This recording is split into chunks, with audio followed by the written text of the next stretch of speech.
Saratov, Rostov, Krasnodarga ketayotgan aka-ukalarning fikrini bilamiz.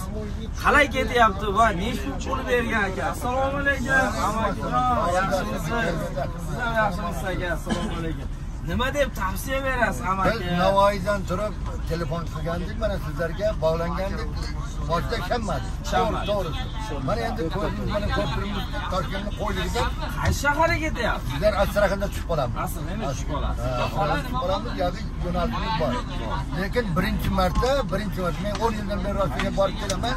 Birinchi marta Toshkentda qo'yganni ko'zim bilan ko'rganim. Davlat avtobusimiga? Davlat avtobusi. Otalarga rahmat. Endi mon qarang. Bizga ishonsa bo'ladimi? Albatta ishonsa bo'ladi. Mana hamma butun yil ko'rib. Nechta pul berdi? 915 ming. 15 ming to'lov qildingiz kassaga. To'ppa to'g'ri.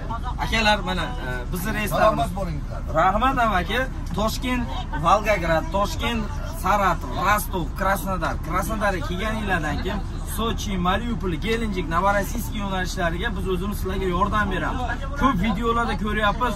Novorossiyskga ham bor, Gelenjikka ham bor, u yoqqa bu uyingizga tashab qo'yamiz, avtobus kirib o'tib ketadi deyishyapti-da. Aka, mana akamiz ko'p yildan beri yurgan ekan.